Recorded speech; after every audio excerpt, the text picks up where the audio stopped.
Welcome back to my channel. My name is Beth, and this is Beth's Bookish Reviews. And I'm so glad you could join me today. And yes, I am wearing the exact same shirt of the last two videos you've seen. If you have bothered to watch the last two videos I have posted. But I am recording some videos and posting them, scheduling them to come out. So this is my 2025 favorite reads of the year. And I don't bother to narrow them down to 12. I don't bother to narrow them down to 3. I don't bother to narrow them down at all. I did take out a couple that I don't have. There are two still in that I don't have, and as we get to the month, I will address them and post them up beside me. But for right now, I only have one in January of 2025 that was a favorite, and that is Little Women by Louisa May Alcott. I had this one out already because I'm planning on at least starting it this month, so that I can, I want this to be an every year thing for me, because this book made such an impact on me. I love these sisters so much, and I can see a little bit of myself in every single one of them, except maybe Beth, which is funny because we share the same name. But in Jo, I like to write, and I've always been a little bit of a tomboy growing up. In Meg, I always, I wanted to be somebody different than who I was, when she went to the party. And in Amy, I was probably very mean to my sister at one point. In fact, I know I was. But I just love their relationship and the relationship they have with their parents. And yes, it's just a wonderful story about family and friendship and love and laughter and tears. And if you haven't read Little Women, don't be daunted by the size of it. Read it a page at a time and just get through it. And if that doesn't help, get the audiobook. Read it with the audiobook. It is worth it. Very worth it. First read was I started it last year, December 1st. Yes, it did take me a month to get through it. I finished it on January 3rd. But it is so good and so worth it. Okay, so that was my first one. And I couldn't tell you how many I have here. There are stacks of books. Okay, so the next one, I have to flip through pages in my notebook, because at the time that was put in, I had like all my lists going for the new year. I didn't put rereads except one, and it's toward the end of the... Okay. The next one is The Rom-Commers by Catherine Center. Catherine Center just knows how to write a good book. She makes rom-com so good. She can write a romance to be funny and serious. She has always got a touch of seriousness. The characters always face something serious, and she can do it so well. I just don't know how she does it. But this is about, now this has been a minute since Emma, and she wants to be a screenwriter, but she's been taking care of her father and she's kind of given up her dream because she's letting her sister go to school, and her sister's graduating, and then she's going to move on to something else. And then, but her best friend has entered her into this contest to write with Charlie Yates, and she's won. When her sister finds out, she pushes her to go. And it is just so much fun. You will laugh and you will cry and you will just love this book. It's clean, it's beautiful, and it's fun. I love it. It is just wonderful. It is Catherine Center at her best. She is always at her best. I haven't read yet a book where she's not at her best. And I just love this cover. I love all the colors in here. It's just so pretty. All right. I read that February. It took me one day to read that book. One day.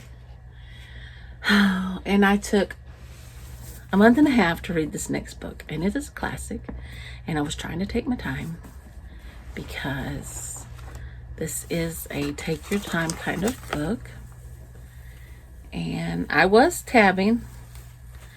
And if you want a classic where you can laugh and have a good time and just enjoy the story, you need to pick up The Pickwick Papers by Charles Dickens.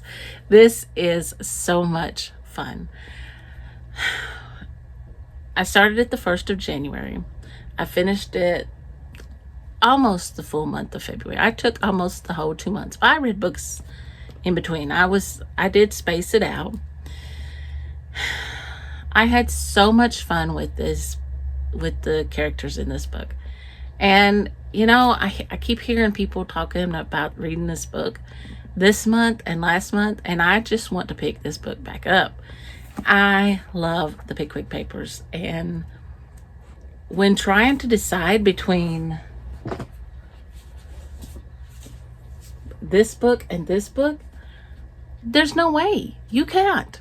You can't pick between a Charles Dickens and a romance that is so wonderful and a classic that has been around forever.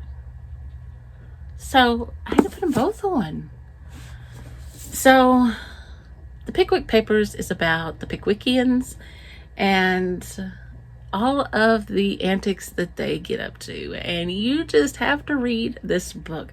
It's wonderful. And I'm ready to read it again. And since I'm doing my DIY literature degree, I may do that because I feel like since I let ChatGPT pick my books, I'm feeling like I'm not being able to read what I want to read. I may go back and set my own pace, my own books. I could have told him what I wanted to read. But anyway, that's another story. All right, so that was February. I read lots of good books. This year has been wonderful reading month. Year. I read so many non-fiction books. And that was thanks to Jenna from Books Love Jenna. She had me reading some non-fiction books. Okay, so you're going to see this author a lot. And I just took and put all her books on here because she has become one of my very favorite authors. So I'm going to just go ahead and pull this one out and tell you. So in March, I read Louise Penny's A Trick of the Light. A Trick of the Light. And I have to look. This is Lillian is dead, and she's found among the bleeding hearts and lilacs of Claire Morrow's garden in Three Pines. And Clara's solo show has been shattered, and Gamache has to come in, and he has to solve the mystery, of course, and nothing's what it should be. Nothing is like what he thinks it is, or what anybody thinks it is. It says, and even when facts are slowly exposed, it is no longer clear if Gamache and his team have found the truth or simply a trick of the light. I just love her writing. It is so good. And when you want a good mystery, this is where to go. You need to start with Still Life. And there's some language in it. There's a little bit of LGBTQ in here. There's a relationship in here, but it's clean. There's no, it's not in your face. Like, there's no scenes in it, no intimate scenes. There's no scenes between the any of the couples. And as so far as I've read, there's been no attacks or anything like that on the women or even on the men. So, some of them have been amazingly sad. Like, she's killed off a character that I really dearly loved. But anyway. Okay, so the next one, we're still in March. I was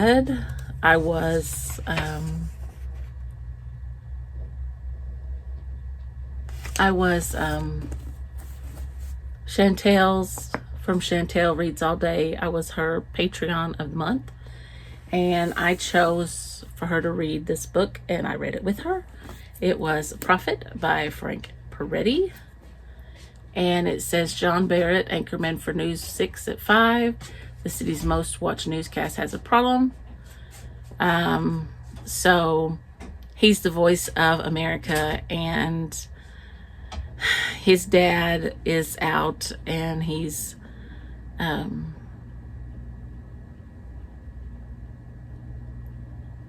preaching at this big event, and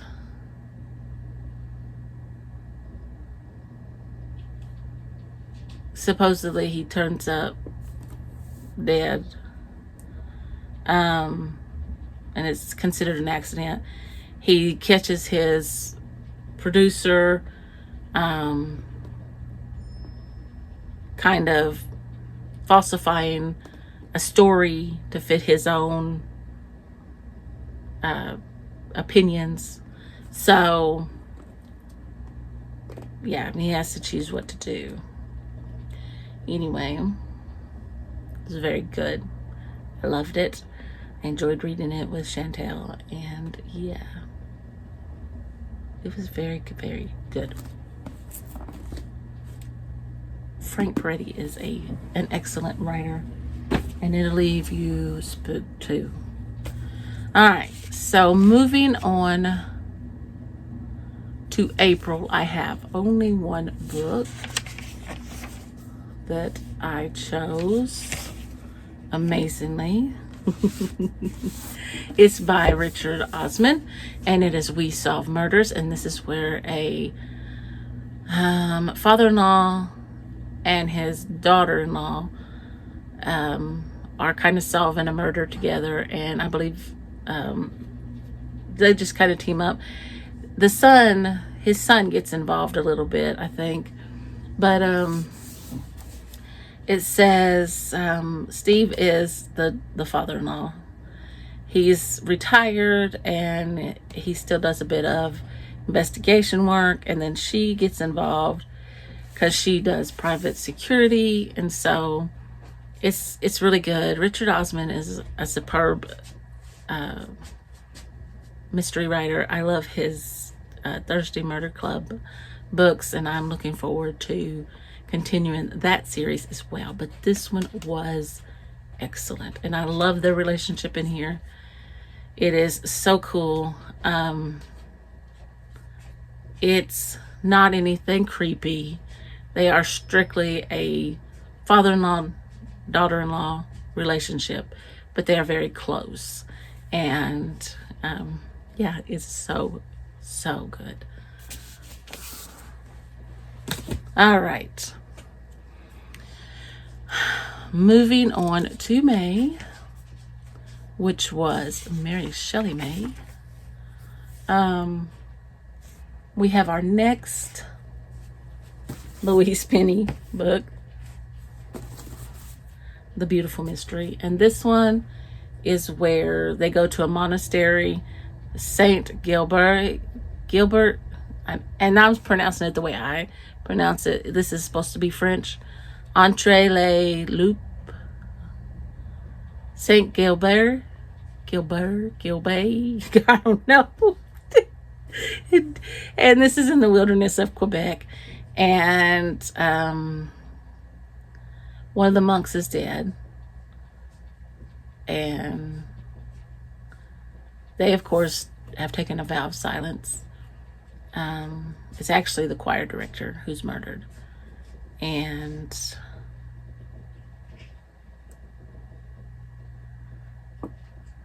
it says, before finding the killer, before restoring peace, the chief must first consider the divine, the human, and the cracks in between.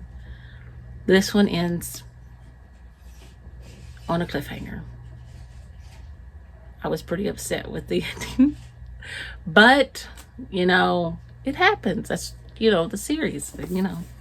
But, like I said, she is just so amazing.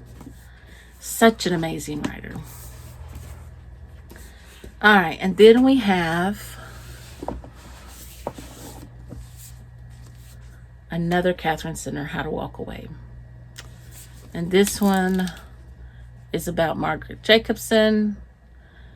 She has a dream job, a fiance she adores, and the promise of a picture-perfect life. And then she, you know, of course, she has to decide what she's going to do, because she ends up, it's all taken away from her in a brief, tumultuous moment.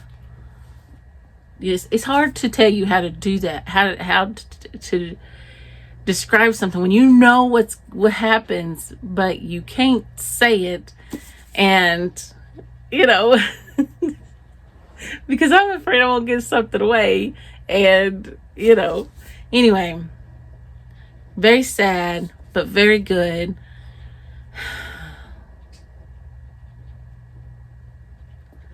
I will tell you, the female protagonist in this book is very strong. And, yeah, I liked this character in here. She's just a beautiful personality. And, yeah, this one was amazing, as always. All right. I don't remember. I have this one out, and I don't remember when I read it. So I'm hoping I catch it when it comes by. All right.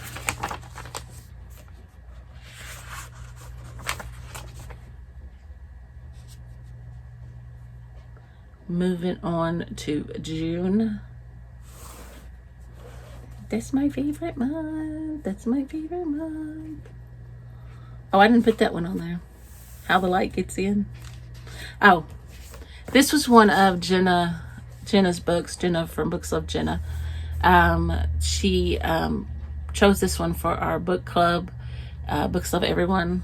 I say our book club. It's her book club. It's Hannah Coulter by Wendell Berry. This was so good. I say that about all of them, but this one was so good. It was just so calming and just so slow and relaxing and meandering. And it says, it's about Port William, Kentucky. Hannah Coulter sorts through her memories, Twice widowed, alone, and in her late 70s, Hannah recalls childhood, young love, and loss, raising children, and the changing of seasons. She offers her steady voice as she contemplates the deterioration of community with wise and often fiery opinions about the way things were, are, and might have been. I'm looking forward to going back and starting with volume 1 of this series, because this is just this was so good, and just the type of book you need to pick up. Like when people say palate cleanser, this is what I think of. You know, this is just chef's kiss for me. All right. Oh, then I picked up one that I had seen on Books of Jenna's channel, and boy, was I in for a treat. Tidelands. This is about a woman whose husband has been missing. This is by Philippa Gregory, and her name is Eleanor, and she is so amazing. She is a, I can't think, it's right there.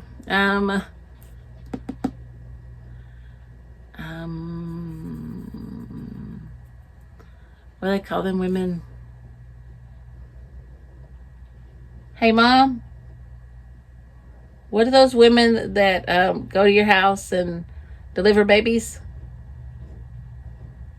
I know y'all are screaming at me.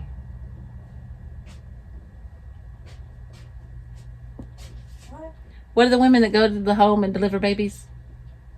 Midwives. Yes, she's a midwife. And she does a lot of things with herbs and natural medicines, and they think she's a witch. And she makes her stand. But she also helps this young man, James, when he is on the run. And it is so good. And I need to get the second book, but I'm on a no book buying ban. So maybe I should just listen to it, and then when I can buy books again, then I get it. And I could always probably check it out, of the library. But it is so good. And maybe I keep putting it off because I don't want to go to the second one, because then I'm going to want to go to the third one, and then it'll be all over. But anyway, it is so good. I loved this book. Yeah. And then the next one. Uh-oh.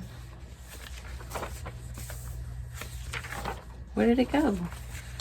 I know what's supposed to be. There it is. The next one I read, I waited for it. I don't care what anybody says about Riley Sager and his books. Every one that comes out, I dearly love. I don't know what that says about me, but I love his writing. And the same goes for this one. I loved With a Vengeance. This is about a young girl whose parents were murdered, and she plans her revenge. I think both of them were murdered. Well, it was her family's downfall. Okay.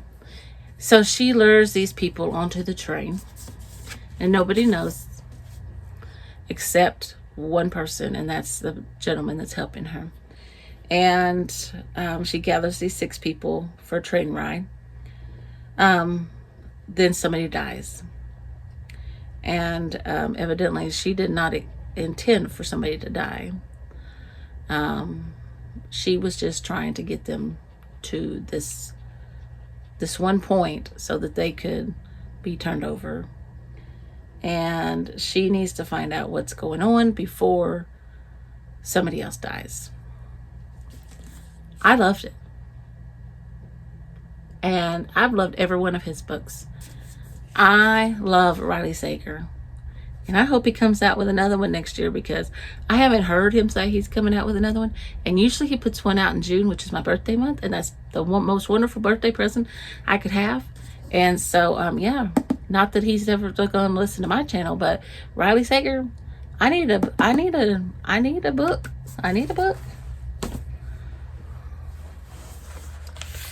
Okay. I know I read this book. Okay. Then we have the next. Oh, yeah, there it is. Louise Penny. The Long Way Home. So Clara and Peter have been separated, and they've promised to get back together no matter what they decide. And after a year, he doesn't show up. So she goes hunting for him. And Gamache and I'm not sure if I'm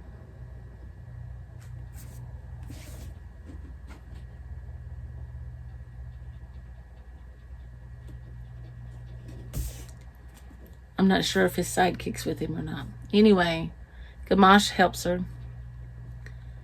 And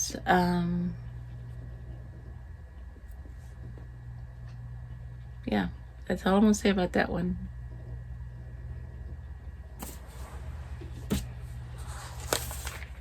I read several on this one because there's some more I need to yeah, there's this one.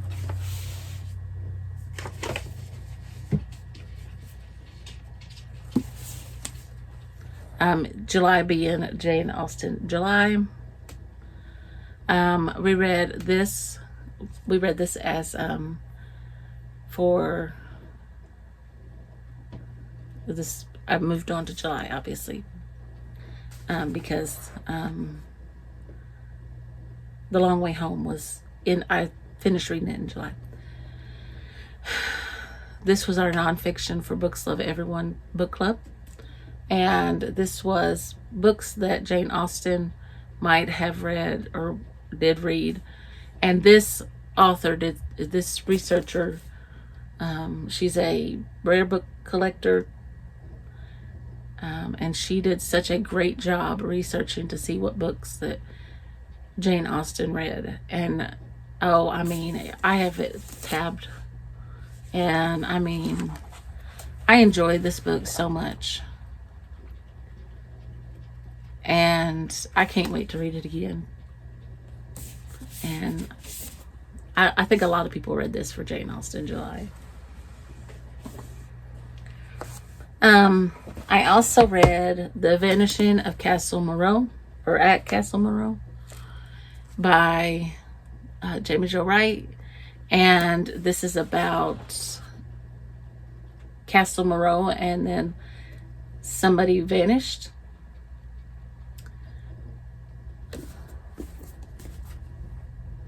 And then the discovery of something at Castle Moreau in present day. And it is so good. I'm trying to hurry this along because I still have several books.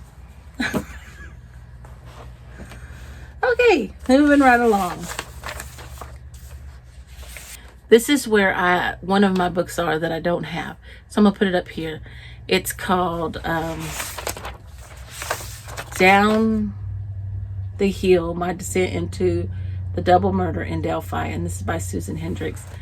And this is about, of course, a double murder. It's about the murder of two friends. And then Susan Hendricks and her friendship with the family as she's trying to help them solve this and help get the word out about this murder. So it was very well done, and I appreciated how she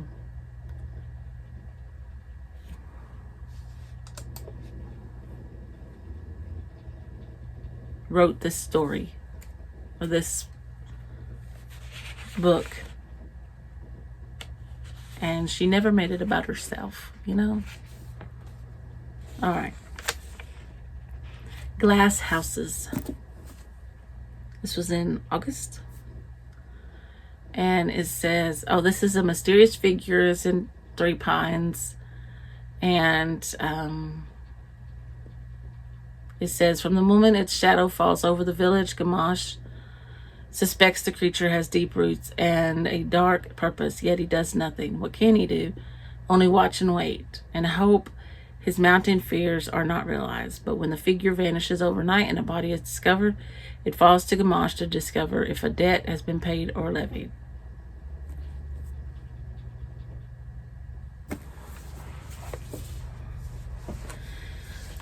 All right.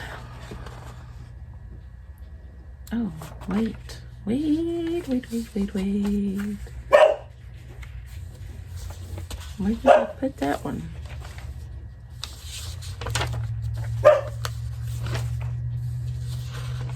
Cooper.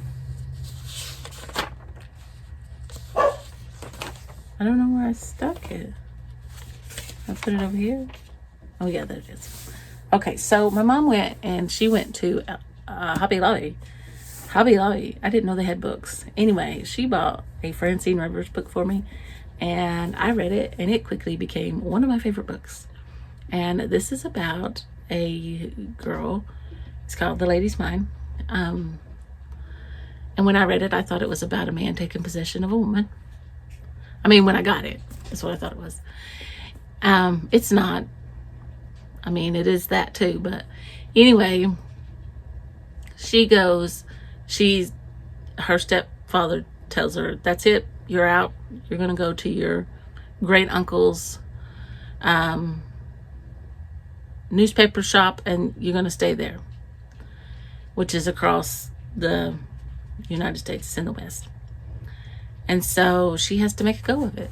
And then she finds out that he has another piece of property.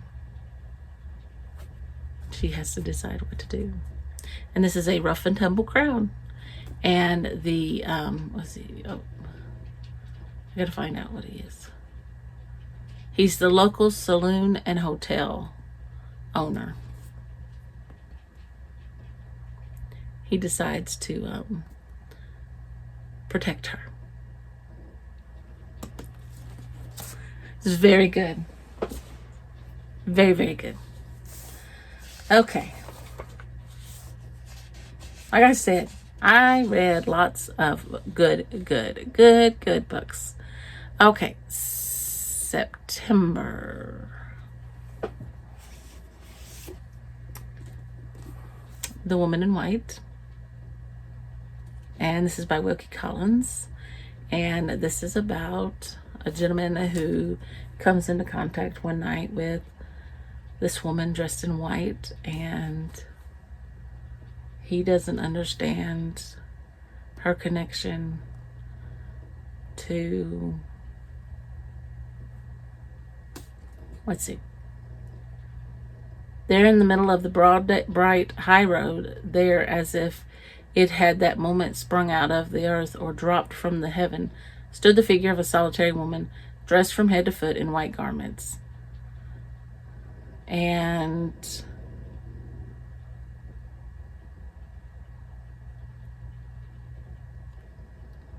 from the hero's foreboding before his arrival at Limmeridge House to the nefarious plot concerning the beautiful Laura, the breathtaking tension of Collins's narrative created a new literary genre. Okay, so she needs his help to save somebody else. All right. The other book I read, let me see if I have it down in here. Did I not put it on here? Was another, there it is, nonfiction. I'll put it up here. It's called I'll Be Gone in the Dark. One woman's Obsessive Search for the Golden State Killer. It's by Michelle McNamara. And I think this is the one that she did not get to finish on her own. She passed away before she could finish it. It was so good. But anyway, I'm not going to go into that because this is already 35 minutes and I'm sorry I've made this so long, but all right, October. Elizabeth Gaskell wrote The Life of Charlotte Bronte, and this is an awesome biography of Charlotte Bronte, and I enjoyed listening to this while I read along with it, and the voice that was used for Charlotte was so good, and it was just so well written, and it made me just love Elizabeth Gaskell's writing. And then I went into North and South, and it blew me away. Okay, and then another Books Love Everyone book club pick, and it's nonfiction, is Ethel Rosenberg by Anne Seba. And this is about Julius and Ethel Rosenberg, a couple with 2 young sons. This is set in June 1953, and they were put on trial for espionage, and yeah, I won't say anything else about that. I'll let you decide. And the other one for October was Hester by Margaret Oliphant. Okay, so Hester is a young lady, and her father and his cousin were supposed to marry, but he chose to marry her mother. And then she, when her father died or lost his fortune or something, whatever. Anyway, she sent for her and her mother, and they came to live on the estate. And then, yeah, it was wonderful.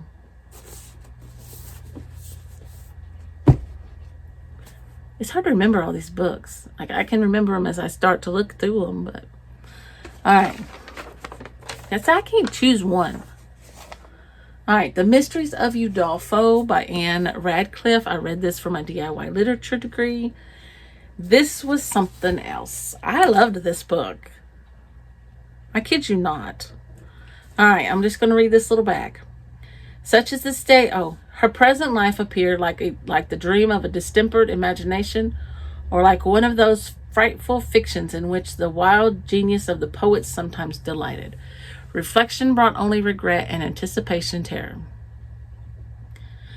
So, Emily St. Aubert has a wonderful childhood, and then her mother passes away, and then not long after her father passes away, and then she is sent to live with her aunt, and she marries, her aunt marries, and he is not a very good person.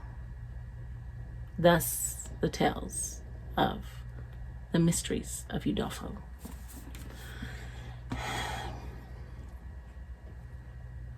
As I said,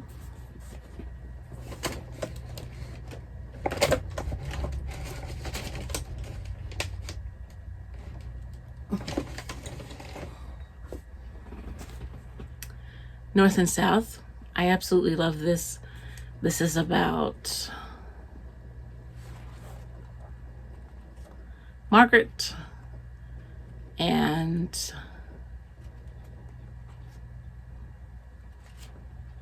I just drew a blank. Okay. It says this is a tale of hard-won triumphs of rational thought over prejudice and of humane care over blind deference to the market. Readers in the 21st century will find themselves absorbed as this Victorian novel traces the origins of problems and possibilities which are still challenging 150 years later. Okay, so there is the Industrial Revolution in Britain, and Margaret is well-to-do, and then I can't even remember the man's name. Mr. Thornton is I guess Margaret is well-to-do. I don't remember. Anyway, Mr. Thornton is one of the factory bosses. He owns a factory and one of the industries, and then the people go on strike because they won't raise their pay. And so yeah, I forgot to pull one down. I forgot to pull down Hard Times. I'll put it up here. This is by Charles Dickens. This is pretty much like North and South. Not totally. As without a moral compass to guide them, the children sink into lives of desperation and despair. Played out against the grim background of Coketown, a wretched community shadowed by an industrial behemoth, Louisa falls into a loveless marriage with Josiah Boderby, a vulgar banker, while the unscrupulous Tom, totally lacking in principle, becomes a thief who frames an innocent man for his crime. Okay, and their father is something else. Yeah. And he realizes too late that he has made a mistake. Okay, now, December, The House of the Dead. Fyodor Dostoevsky. I must have chosen the right book to read first because I love this book. And it says, in January 1850, Dostoevsky was sent to a remote Siberian prison camp for his part in a political conspiracy. The 4 years he spent there, startlingly recreated in The House of the Dead, were the most agonizing of his life. In this fictionalized account, he describes his soul-destroying incarceration through the cool, detached tones of his narrator, Alexander Petrovich Goryanchikov. I know I butchered that. The daily battle for survival, the wooden plank beds, his strange family of boastful, cruel convicts. Yet this is far more than a work of documentary realism. It is also a powerful novel of redemption, exploring one man's spiritual death and the miracle of his reawakening. Absolutely powerful. All right, then I just finished The Warden the other night. Loved it. It's about a man who is the warden of a hospital, and he gets $800 a year, and the people that live with him that are there do not get what his beadsmen do not get very much, and so they think that they contest the will, and then he starts to doubt himself, even though they say it's fine and they're not going to bring a lawsuit against him. He decides to leave, and then the beadsmen are upset and they realize that they really do want him to stay, but he won't stay now. All right, and then the last one is The Lost Baker of Vienna by Sharon Kurtzman. And this one says, in 2018, Zoe Rosenzweig is reeling after the loss of her beloved grandfather, a Holocaust survivor.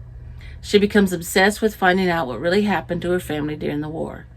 Vienna, 1946. Juana Rosenzweig has endured the horrors of war to find herself, her mother, and her younger brother finally free in Vienna. But as they struggle to make a living and stay safe, freedom hardly looks better than the war they have just lived through. Despite the danger, Juana sneaks out most nights to return to the hotel kitchen where she works as a dishwasher. And she soon finds herself caught in a dangerous love triangle, torn between Meyer, the black market dealer, who offers love and protection, and Elias, the apprentice baker who shares her passions. It was superb. So, as you can see, there's no way I could have chosen any of those books over another one. And that was my favorite reads of 2025. I've had an amazing year, and I'm looking forward to an amazing 2026. So if you enjoyed this video, please give me a thumbs up. And if you want to see more from me, click that subscribe button And I'll see you in the next video. Bye.